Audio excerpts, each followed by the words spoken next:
आज के इस प्रबुद्ध सम्मेलन के अध्यक्ष भारतीय जनता पार्टी लखनऊ महानगर के अध्यक्ष श्री मुकेश शर्मा जी, भारतीय जनता पार्टी के प्रदेश के महामंत्री श्री गोविंद नारायण शुक्ल जी, लखनऊ उत्तर के लोकप्रिय विधायक डॉक्टर नीरज वोरा जी, आज के इस प्रबुद्ध सम्मेलन में उपस्थित लखनऊ उत्तर से जुड़े हुए सभी प्रबुद्धजन, उपस्थित महानुभाव और भारतीय जनता पार्टी के सभी कार्यकर्ता भाइयों बहनों,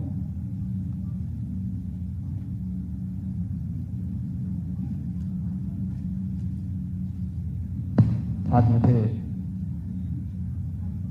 आप सबके बीच में इस प्रबुद्ध सम्मेलन में आकर के आपके साथ इस संवाद के साथ जुड़ने के लिए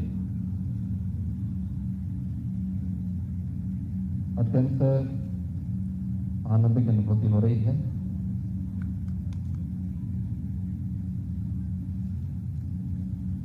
क्योंकि प्रबुद्ध समाज वैसे भी संपूर्ण समाज का नेतृत्व करता होता है।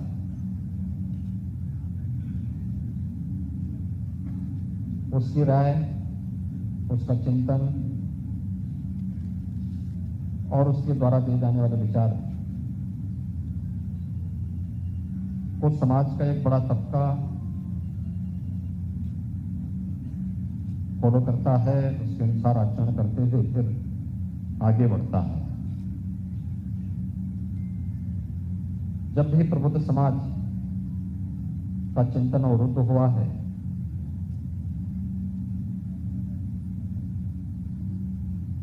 तो देश के सामने संकट आया है।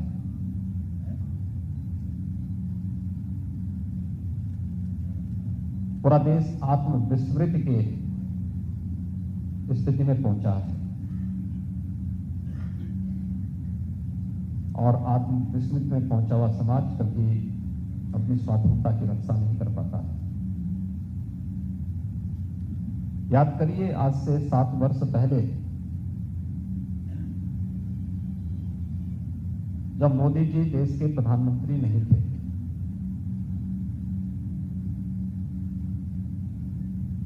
चीन ने देश पर हमला की, चीन ने देश के अंदर घुसपैठ की थी और उस समय के देश के राजनीतिक नेतृत्व ने और देश के उस समय के सुरक्षा सलाहकार ने भी देश के नेतृत्व को राय दी थी कि हमें चीन को छेड़ना नहीं चाहिए।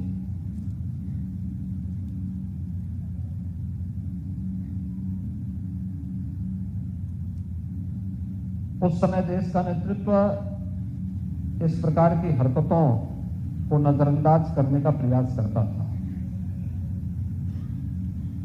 ये खबरें सरकार की और समाचार पत्रों की सुर्खियां तो बनती थी, लेकिन सरकार के लिए चिंता का विषय नहीं बनती थी। और याद करिए उन 2 घटनाओं को, तो चीन ने पिछले 2 वर्ष के अंदर शरारतपूर्ण तरीके से करने का प्रयास किया। एक बार जब डोकलाम में उसने जबरन करने का प्रयास किया और एक बार तब जब लद्दाख के पास भी उसने इसी प्रकार की चेष्टा की। कैसा भारत का नेतृत्व वहां पे अड़ गया और चीन को उसी की भाषा में जवाब देने की स्थिति में जब भारत खड़ा हुआ तो चीन को पीछे हटने के लिए मजबूर होना पड़ा। नेतृत्व जब ईमानदार होता है, चरित्रवान होता है, राष्ट्र के प्रति समर्पण का भाव होता है तो पूरा देश एकजुट होकर उसके पीछे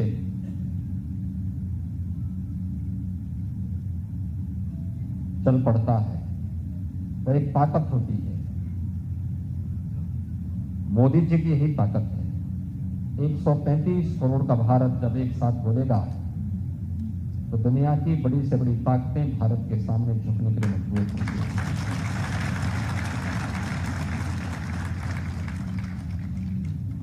एक 135 करोड़ का भारत, हर जगह मोदी जी नहीं जा सकते, हर जगह मैं भी नहीं जा सकता, लेकिन हम लोगों के प्रतिनिधि के रूप में हमारे जनप्रतिनिधि जा सकते हैं कुछ जगह, लेकिन उनकी भी क्षमता सीमित होगी। आप जैसा प्रबुद्ध वर्ग समाज के हरेक तबके के बीच में जा सकता है और आपके पास समाज का हरेक तबका, क्योंकि आप में आपके बीच में यहां पर जो उपस्थित प्रबुद्ध जन है, जो मुझे बताया गया कि यहां पे अधिवक्ता भी हैं, चिकित्सक भी हैं, शिक्षक भी हैं, प्रतिष्ठित व्यवसायी भी हैं, जीवन की प्रत्येक क्षेत्र में कार्य करने वाले वे सभी लोग हैं जो वास्तव में समाज का नेतृत्व करता है अपने अपने फील्ड में, जिसने कुछ करके दिखाया है। लेकिन आपकी उपस्थिति हर एक जगह है। आप उस विचारधारा को लेकर के, आप उन मूल्यों को लेकर के, उन आदर्शों को लेकर के समाज के उस तबके के बीच में जा सकते हैं, उनको बता सकते हैं कि वास्तव में देश के हित में क्या आवश्यक है और हमारा हित कहां नहीं है। मैं कभी कभी ये नहीं समझ पाता हूं कि बहुत बार लोग अपनी प्राथमिकता भूल जाते हैं, उनके स्वयं के स्वार्थ प्रबल हो जाते हैं समाज और राष्ट्र के हितों की तुलना में, और यहीं पर वह गलती करता है। अगर हमारा देश कमजोर होगा तो कोई व्यक्ति मजबूत होकर के कुछ नहीं कर सकता। अगर ये देश मजबूत होगा तो हम सबको अपने साथ मजबूत कर देगा, और इसलिए हम सबकी व्यक्तिगत इच्छा,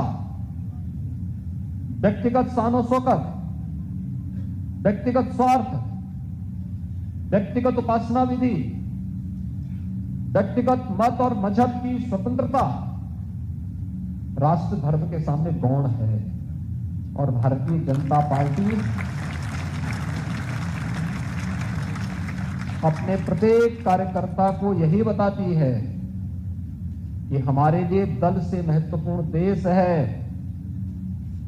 व्यक्ति से महत्वपूर्ण दल है, लेकिन दल से महत्वपूर्ण भी देश है।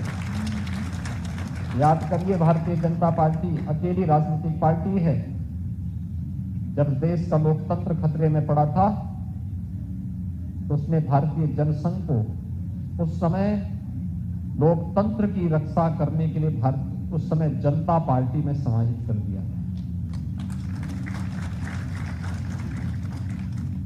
याद करिए, जब भ्रष्टाचार के खिलाफ लड़ाई लड़नी थी, हमने अपनी विचारधारा से ऊपर उठ करके राष्ट्रीय मोर्चा का समर्थन कर दिया था, क्योंकि इस देश को भ्रष्टाचार से मुक्ति दिलानी थी। जब इस देश में राजनीतिक अस्थिरता से मुक्ति दिलाने के लिए किसी अभियान और नेतृत्व की आवश्यकता थी, उस समय इसी लखनऊ के सांसद स्वर्गीय अटल बिहारी वाजपेयी जी आगे आए थे और उन्होंने देश में गठबंधन की सरकार और गठबंधन के एक नए युग का शुभारंभ किया था और देश के अंदर पहली सरकार बनाई। गठबंधन की सरकार बना करके, और गठबंधन की सरकार कैसे चल सकती है, उसके माध्यम से एक राजनीतिक स्थिरता देश के अंदर देने का कार्य भी किया। जब आवश्यकता पड़ी कि कोई व्यक्ति देश हित के विरोध में कार्य कर रहा है, देश के प्रतिकूल कार्य कर रहा है, तो डटकर उसके खिलाफ लड़ने का जज्बा भी आपने भारतीय जनता पार्टी के नेतृत्व के अंदर देखा होगा। भारत की आस्था का सम्मान होना चाहिए। भारतीय जनता पार्टी सदैव इस बात को लेकर के कही, लेकिन संविधान के दायरे में रहकर के हम इसका कार्य करें, इसको पूरा करेंगे। वह भी आवश्यकता पड़ी तो भारतीय जनता पार्टी ने करके दिखाया, और यही कहने के लिए आज मैं आपके पास आया हूं। भारतीय जनता पार्टी के कार्यकर्ता के लिए, भारतीय जनता पार्टी के लिए सत्ता प्राप्त करना और शासन करना मात्र लक्ष्य नहीं है। भारतीय जनता पार्टी उन मूल्यों, उन आदर्शों को लेकर के राजनीति में आई है, जिन मूल्यों और आदर्शों पर भारतीय समाज की आस्था टिकी हुई है, भारतीय समाज का जीवन टिका हुआ है, और जिस पर उसका भविष्य भी टिका हुआ है। और इसीलिए आप देख रहे होंगे कोरोना जैसी महामारी का सामना किस रूप में पूरे देश के अंदर हुआ। भारत दुनिया का विकसित देश नहीं है। हम विकास की प्रक्रिया से जुड़ करके विकसित होने की प्रक्रिया के साथ जुड़ रहे हैं। तेजी के साथ भारत विकास की प्रक्रिया के साथ आगे बढ़ा है। दुनिया के अंदर सबसे तेज उभरती हुई अर्थव्यवस्था के रूप में भारत है। दुनिया के अंदर सबसे बड़ी ताकत अमेरिका माना जाता है। वो सबसे बड़ी आर्थिक ताकत भी है, सबसे बड़ी सामरिक ताकत भी है, दुनिया का दादा है, जहां मर्जी वहां कुछ भी कर सकता है। लेकिन कोरोना प्रबंधन आपने अमेरिका का देखा होगा, भारत भी आपके सामने है। अमेरिका के स्वास्थ्य का जो ढांचा है, जो स्वास्थ्य इंफ्रास्ट्रक्चर अमेरिका के अंदर है, उसकी तुलना में भारत के अंदर स्वास्थ्य सुविधा बहुत कमजोर है। लेकिन कोविड प्रबंधन कैसे होना चाहिए? इस महामारी, इस सदी की इस महामारी के कारण क्या क्या अन्य विसंगतियां पैदा हो सकती हैं? आपने देखा होगा कि भारत दुनिया का एकमात्र देश था, दुनिया में नवंबर 2019 में बीमारी आ चुकी थी। दिसंबर, जनवरी और फरवरी में आपने देखा होगा यूरोप के तमाम देश इसकी चपेट में आ गए थे। मौतों का सिलसिला प्रारंभ हो चुका था। भारत के अंदर मार्च प्रथम सप्ताह में यह बीमारी आई, फरवरी के अंत में आई, और मार्च में उत्तर प्रदेश के अंदर भी यह बीमारी देखने को मिली थी कुछ जनपदों में। और उस दौरान आपने देखा होगा कि 22 फरवरी 2020 को प्रधानमंत्री मोदी जी ने जनता कर्फ्यू का और फिर 25 मार्च से लॉकडाउन की घोषणा की। समय से लिया गया निर्णय, और समय से लिए गए निर्णय के साथ ही समाज का कौन तबका इससे प्रभावित होगा, उनके लिए उस प्रकार की व्यवस्था भी देना, उनके लिए उस प्रकार की सुविधा देना, चाहे वह प्रधानमंत्री गरीब कल्याण पैकेज का कार्य और पैकेज के माध्यम से गरीबों को मदद देने का रहा हो, चाहे वह आत्मनिर्भर भारत के माध्यम से स्ट्रीट वेंडर और छोटे छोटे व्यवसायियों और उद्यमियों को आर्थिक संबल प्रदान करने का रहा हो, या फिर गरीबों को अन्न की सुविधा उपलब्ध कराने का। कोई भी महामारी दुनिया के अंदर आई हो, लगभग हर 100 साल में एक बार महामारी आती ही आती है। 1918 से 26 के बीच में जब स्पेनिश फ्लू आया था, उस बीमारी से उतनी मौतें नहीं हुई थी जितनी भूख से मौत हुई थी। और मैं आपको कह सकता हूं कि देश का सबसे बड़ा प्रदेश उत्तर प्रदेश है। 24 करोड़ से अधिक की आबादी उत्तर प्रदेश में निवास करती है, और उत्तर प्रदेश के अंदर कोरोना प्रबंधन देश और दुनिया के सामने बेहतरीन रहा।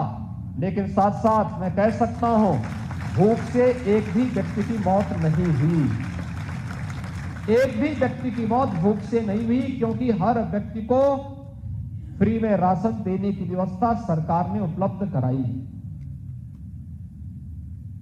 जिन गरीबों के लिए अपने छोटे खर्चे की आवश्यकता थी, उनके लिए भी उस प्रकार की सुविधा उपलब्ध कराई।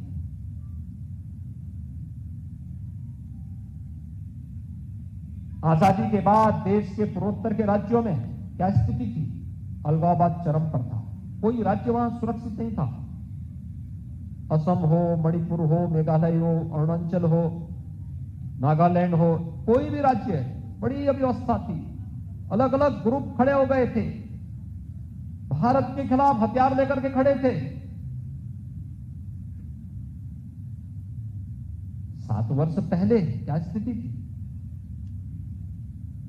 अलग ही नजारा था। और 7 वर्ष में कैसे तस्वीर बदल गई पूर्वोत्तर के राज्यों की?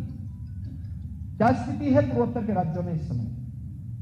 असम में भारतीय जनता पार्टी की सरकार, मणिपुर में भारतीय जनता पार्टी की सरकार, अरुणाचल में भारतीय जनता पार्टी की सरकार। हर केंद्रीय मंत्री के लिए अनिवार्य है कि 15 दिन में एक बार पूर्वोत्तर के राज्यों में कैंप करेगा, रात्रि को रुकेगा, वहां पर चल रही विकास योजनाओं की समीक्षा करेगा और वहां की जनता के साथ संवाद भी करेगा। आजादी के बाद यही तो संवाद नहीं हुआ था, जिस संवाद को मोदी जी ने पूर्वोत्तर के राज्यों के साथ प्रारंभ किया। उनके अंदर एक आत्मीयता का भाव पैदा किया। आज पूर्वोत्तर भारत के साथ जुड़ने में उतावला महसूस करता है। आज वहां के जितने भी अलगाववादी संगठन थे, इन सब ने हथियार डालने प्रारंभ कर दिए। ज्यादातर डाल चुके हैं, जो बचे हुए वे भी डालेंगे। भाइयों बहनों, नेतृत्व पर निर्भर करता है वह देश को किस दिशा में लेके जाना चाहता है, कैसे और कहां ले जाना चाहता है। और अगर नेतृत्व ईमानदार है, चरित्रवान है, राष्ट्र के प्रति अपनी प्रतिबद्धताओं के लिए जाना जाता है, तो पूरा देश उसके पीछे पीछे चल पड़ता है। फिर वो उत्तर हो या दक्षिण, पूरब हो पश्चिम, वह एक भारत श्रेष्ठ भारत की कल्पना को साकार करता है। और यही तो भारतीय जनता पार्टी ने किया है, यही मोदी जी ने किया है। उत्तर प्रदेश में आप सब रहते हैं। उत्तर प्रदेश की स्थिति आप में से किसी से छुपी हुई नहीं है। उत्तर प्रदेश 2 चीजों के लिए जाना जाता था। मुझे याद है, मुख्यमंत्री बनने के पहले मुझे 5 बार गोरखपुर से सांसद बनने का अवसर प्राप्त हुआ और मैं जानता था एक एक समस्या के लिए कितना जूझना पड़ता था, कितना जूझना पड़ता था। बिजली तो आती ही नहीं। हम लोग ये मान लिए थे, एक नियति मान लिए थे, प्रदेश के अंदर जहां से चलो, प्रदेश की सीमा आते ही सड़कों पे गड्ढे, बड़े बड़े गड्ढे दिखाई देते थे। सायकाल जहां से अगर चलो सड़क मार्ग से, जहां से अंधेरा प्रारंभ होता था, उत्तर प्रदेश मान लो प्रारंभ हो गया है। और दंगे हर तीसरे दिन, चौथे दिन एक बड़ा दंगा उत्तर प्रदेश में होता था। कोई जनपद ऐसा नहीं बचा था जहां बड़े बड़े दंगे न हुए। लोगों को कर्फ्यू का सामना न करना पड़ा। पर्व और त्योहार शांतिपूर्ण तरीके से नहीं मनाए जा सकते थे। बहन बेटियों की इज्जत सुरक्षित नहीं थी। शासन की योजनाओं पे सरकार के संरक्षण में डकैतियां डाली जा रही थी।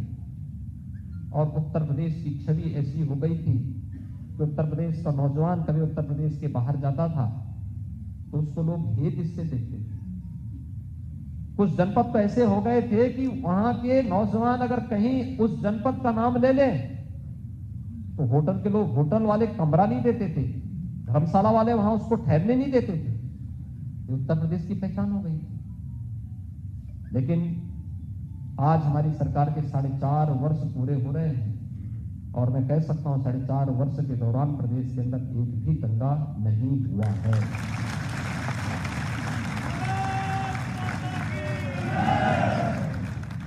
इस सुरक्षा का एक वातावरण, इस सरकार ने किसी पे उपकार नहीं किया। इस सरकार की ड्यूटी थी, इस सरकार का जो कर्तव्य था, सरकार ने वही किया है। और जिसके लिए आपने भारतीय जनता पार्टी को वोट दिया था, समर्थन दिया था, उसके प्रति कृतज्ञता ज्ञापित करते हुए सरकार की ओर से यह देश प्रदेश को दिया गया कि आपने समर्थन दिया, बदले में सुरक्षा का वातावरण देना हमारा कार्य है। ये 4.5 वर्ष हमारे पूरे हो रहे हैं आज, और मैं आपसे कह सकता हूं 4.5 वर्ष में 1.5 वर्ष तो कोरोना ने खाए, मात्र 3 वर्ष हमें मिले थे। और इन 3 वर्षों के दौरान प्रदेश के अंदर परिवर्तन हर एक स्तर पर देखने को मिला। ये लखनऊ उत्तर में ही नहीं, लखनऊ में भी, लखनऊ तो प्रदेश की राजधानी है, आप सुदूर चित्रकूट में चले जाइए, ललितपुर में चले जाइए, सहारनपुर में चले जाइए, पश्चिमी उत्तर प्रदेश में चले जाइए, वहां तक सरकार कभी पहुंचती ही नहीं थी, कभी पहुंचती नहीं थी। कोई उन लोगों का हालचाल लेने वाला नहीं था। सरकार की योजनाओं को कौन बनाता था? सरकार में बैठे हुए अधिकारी और सरकार में बैठे हुए मंत्री नहीं बनाते थे। उन योजनाओं को बनाने के लिए सत्ता से घिरे हुए माफिया और सत्ता से घिरे हुए कॉन्ट्रैक्टर तय करते थे कि कौन योजना बननी है, कौन नहीं बननी है। मंत्री को पता ही नहीं। मुझे याद है समाजवादी पार्टी की सरकार थी और मैं गोरखपुर रेलवे स्टेशन पर बैठा हुआ था। तब तक उत्तर प्रदेश के कृषि उत्पादन आयुक्त का मतलब आप जानते होंगे, ये चीफ सेक्रेटरी के बाद का जो सबसे सीनियर अधिकारी होता है। कृषि उत्पादन आयुक्त पूर्वी उत्तर प्रदेश के विजिट पे आए थे, मैं सांसद था। पहले सरकार के मंत्री आए, उस समय के कृषि मंत्री आए, वो गोरखपुर के रहने वाले थे। आए तो मैंने उनको ही बिठाया, मैंने कहा बैठो। हम बैठे थे, बातचीत कर रहे थे, तब तक कृषि उत्पादन आयुक्त आए, वो भी बैठ गए। उन्होंने मुझसे परिचय लिया, आपस में हमारा परिचय हुआ। परिचय होने के बाद मैंने उनसे कहा, मैंने कभी यहाँ पे गन्ने, कुशीनगर जिले में गन्ने की फसल पर कुछ बीमारी लगी थी, तो मैंने उनसे कहा, मैंने कभी यहाँ पे मैंने सुना है कि कुशीनगर में गन्ने की फसल में कुछ कीड़े लगे हुए हैं, आप लोग आए हैं, अच्छा होता आप लोग इसका भी एक बार समीक्षा कर लेते हैं। उन्होंने कहा जानकारी नहीं, हम करते हैं। तो मैंने उनसे पूछा, मैंने कभी क्या कृषि मंत्री को भी जानकारी नहीं? मैंने कृषि मंत्री से पूछा, मैंने कभी क्या आपने कृषि उत्पादन आयुक्त को बताया? नहीं। कहा कौन है कृषि उत्पादन आयुक्त? अरे मैंने कहा कृषि उत्पादन आयुक्त को आप पहचानते नहीं? तो कहे साहब मैं 6 महीने से कार्यालय नहीं गया हूं। मैं भौचक था, मैं सही बता रहा हूं, मैं भौचक था। 6 महीने से मंत्री कार्यालय नहीं गया, उनको अपने विभाग के सचिव के बारे में जानकारी नहीं, उनको कृषि उत्पादन आयुक्त के बारे में जानकारी नहीं, और वो कृषि मंत्री है। मैं समझ गया प्रदेश की सरकार कैसे चल रही है। भाइयों बहनों, यही होता था। जब परिवार की सरकार होगी, जातिवादी मानसिकता से सरकार कार्य करेगी, बेईमानी और भ्रष्टाचार जब सरकारों के सिर चढ़ करके बोलेगा और सरकार अपने निहित स्वार्थों के लिए पेशेवर अपराधी और माफियाओं की सरपरस्ती को स्वीकार करेगी, तो पहचान का संकट खड़ा होगा, विकास अवरुद्ध होगा, आम जन के सामने पहचान का संकट खड़ा होगा। नौजवानों के सामने अपने भविष्य को संवारने की बजाय भविष्य के लाले पड़ते हुए दिखाई देंगे, और यही तो उत्तर प्रदेश में हो रहा था।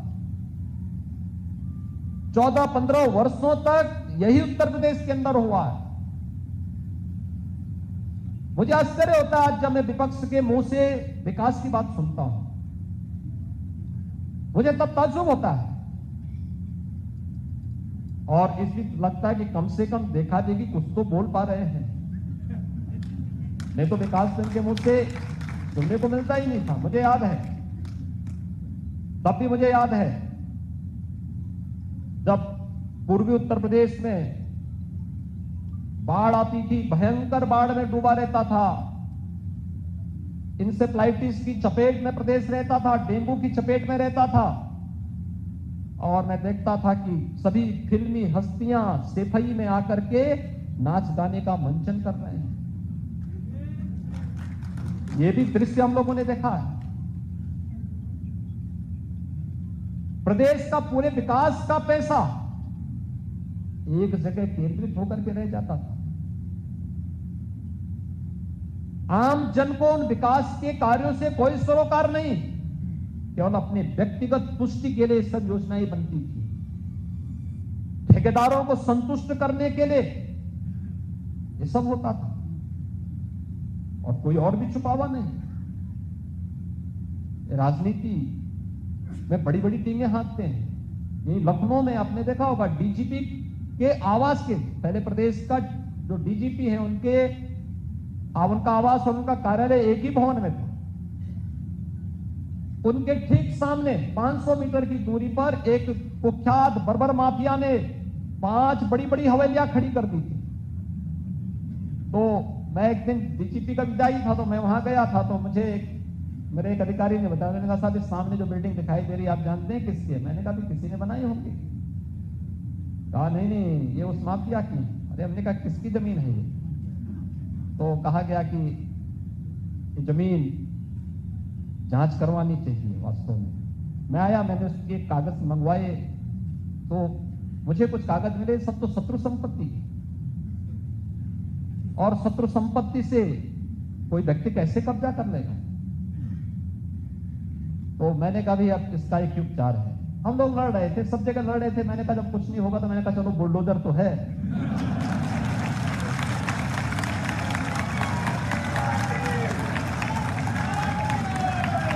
और फिर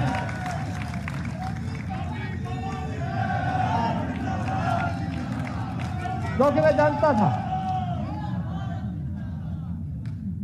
जानता था इस बारे में कि बहुत बार बहुत ज्यादा पंचायत करने पर दिक्कतें हो जाती हैं। तो उस समय पंचायत न करके फिर सीधे जवाब देने की आवश्यकता होती है।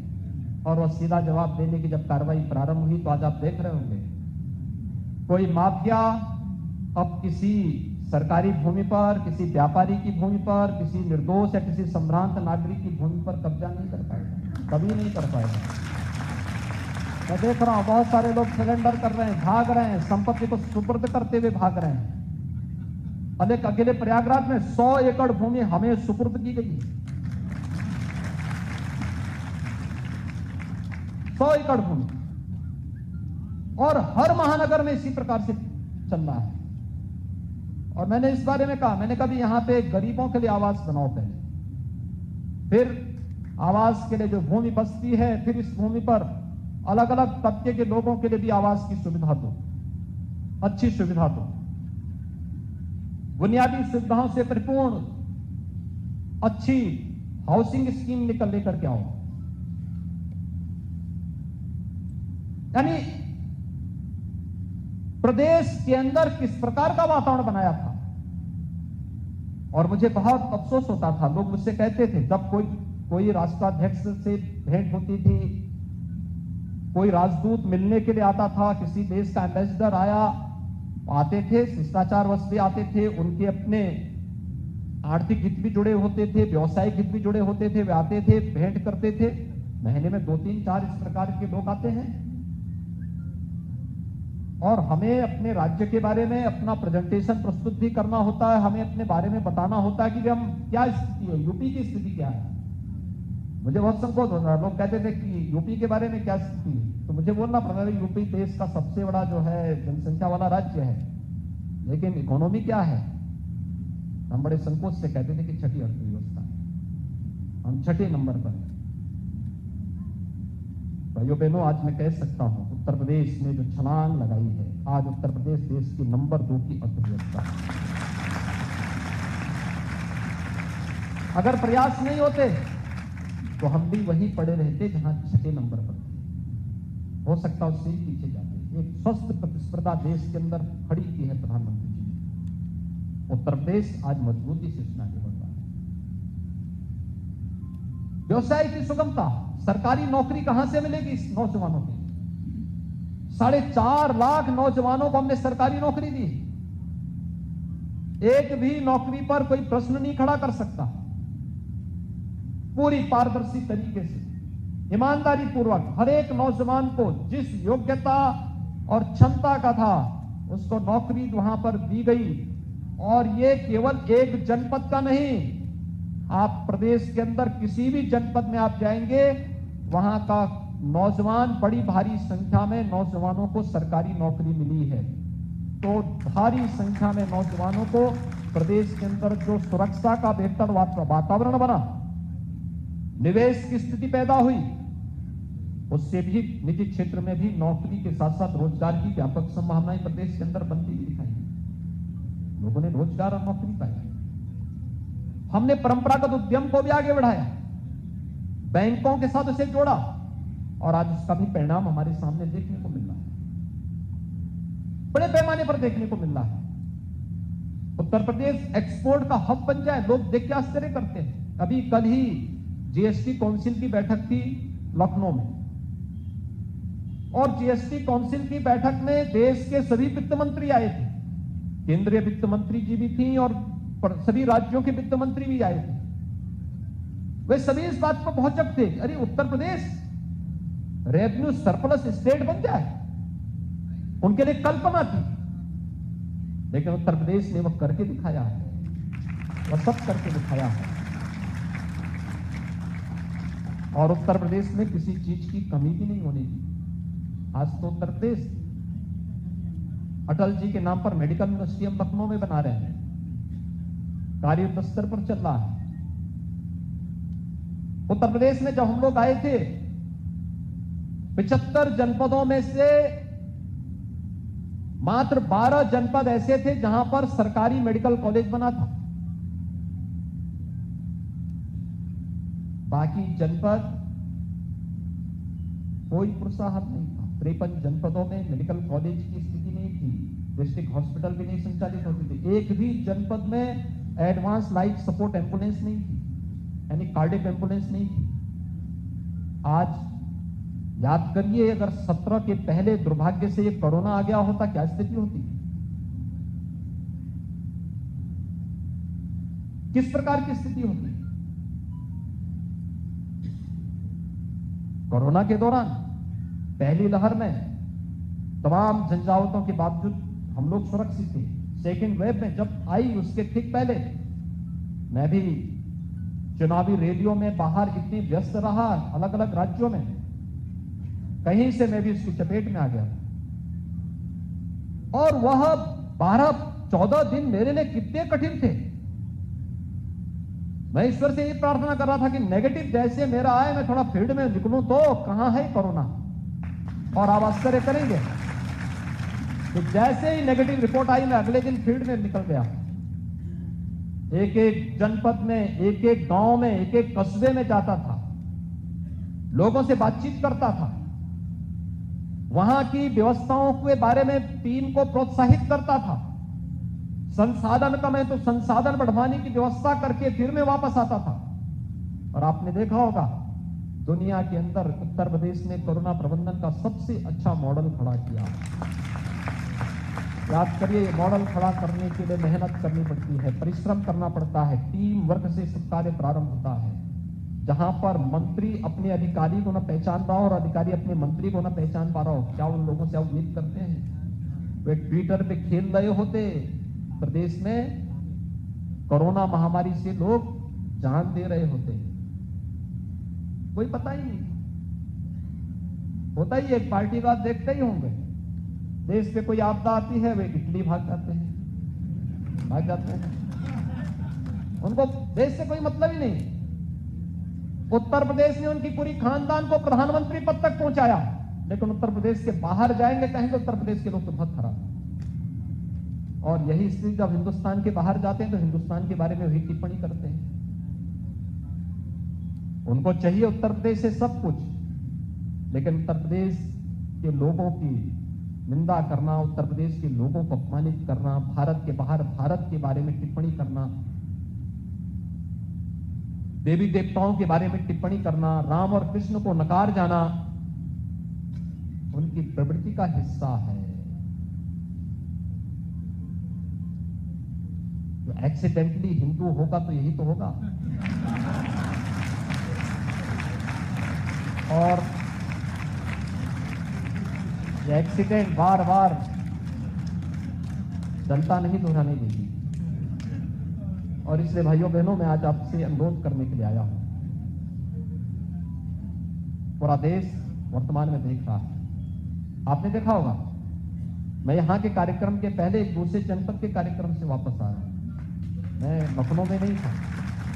कल जीएसटी काउंसिल की बैठक के बाद मैं चला गया था, कार्यक्रम संपन्न करके फिर अभी वापस आया हूं और फिर कल से अन्य जनपदों के कार्यक्रमों में फिर निकलूंगा।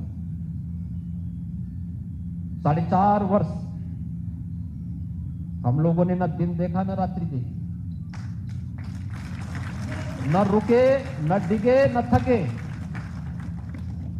प्रदेश के हित के लिए कड़े से कड़े निर्णय लेने में और प्रदेश की जनता के लिए किसी भी स्थिति पे जाकर के उन कार्यक्रमों को लागू करवाने के लिए हम लोगों ने पूरा प्रयास किया है, हर संभव प्रयास किया है। और मेरी आप सबसे अपील होगी, प्रबुद्धजन समाज का ओपिनियन को बनाता है, समाज को एक दृष्टि देता है, सही दृष्टि देता है। कहीं कोई बात होती है, किसी स्तर पर होती है, वहां पे लोगों को समझाने, सही राह दिखाने का कार्य करता है।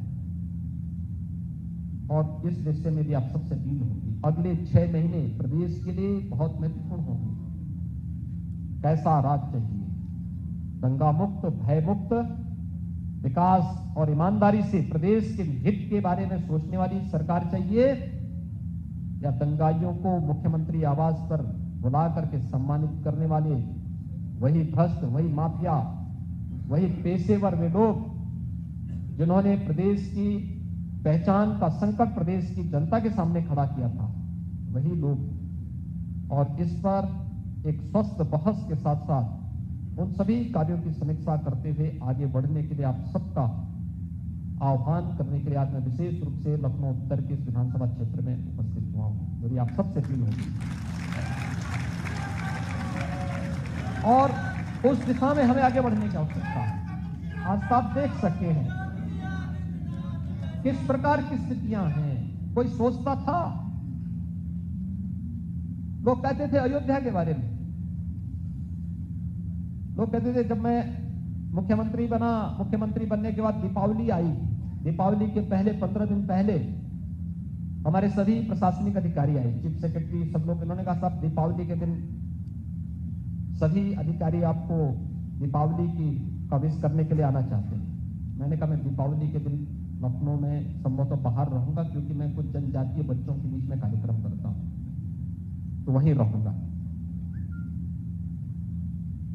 तो उन्होंने कहा कि हम लोग कब आना, हम भी आना चाहते हैं। तो मेरे दिमाग में आया, मैंने कहा अधिकारी मुझे दीपावली की शुभकामना देने के लिए आना चाहते हैं, लेकिन दीपावली का आयोजन तो अयोध्या से जुड़ा हुआ है, तो क्या अयोध्या की दीपावली कैसे होती है इसको देखना चाहिए।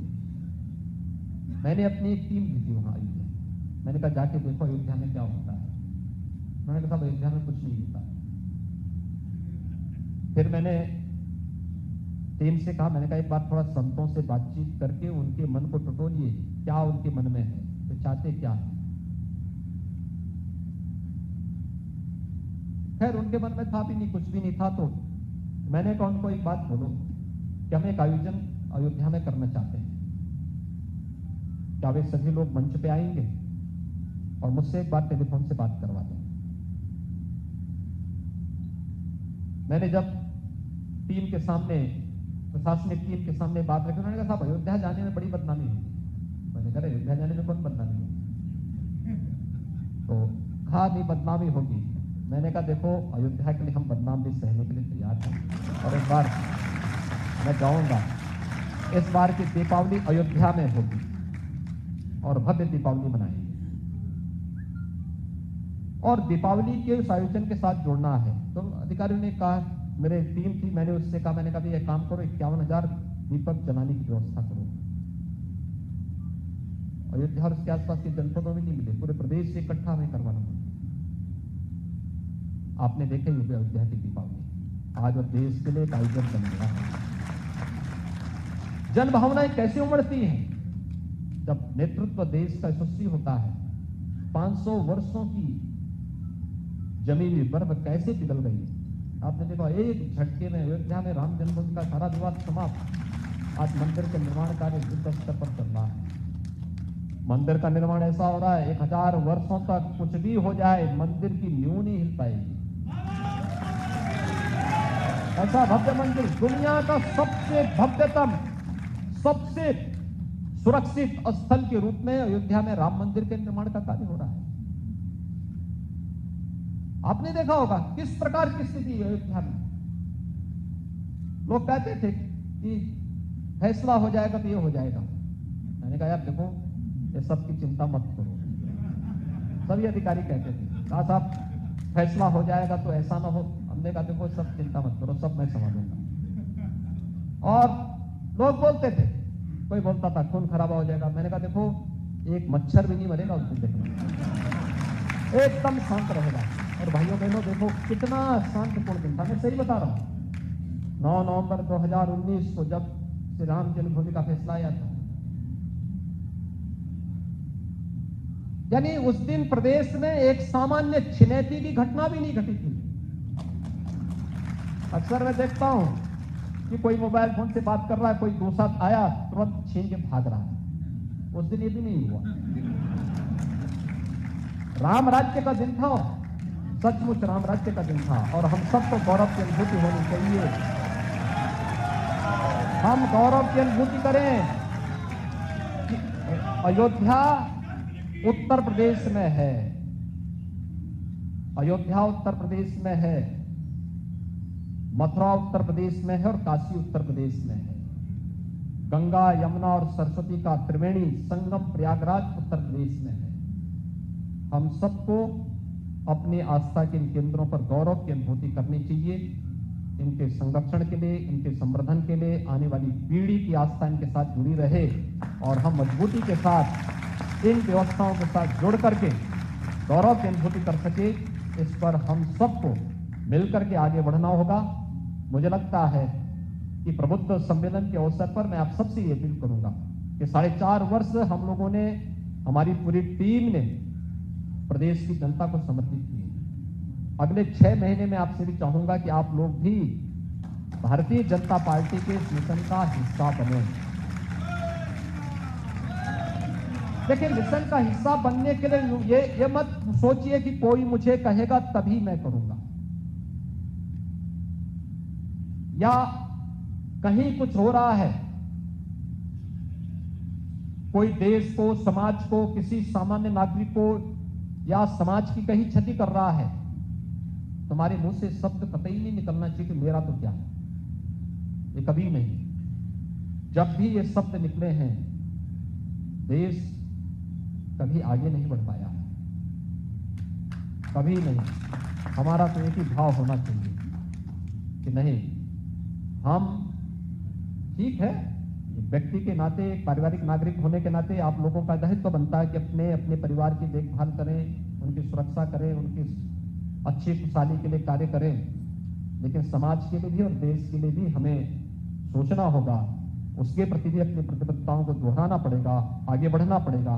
क्योंकि अंततः हमारी व्यक्तिगत सुरक्षा, हमारे परिवार की सुरक्षा निहित होती है समाज और राष्ट्र की सुरक्षा पर।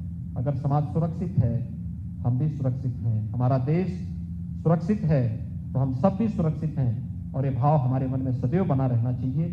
इस राष्ट्र धर्म के लिए अगले 6 महीने आप सबसे देने की अपील करते हुए मैं इस प्रबुद्ध सम्मेलन के आयोजकों को हृदय से बधाई देता हूं। धन्यवाद। जय हिंद।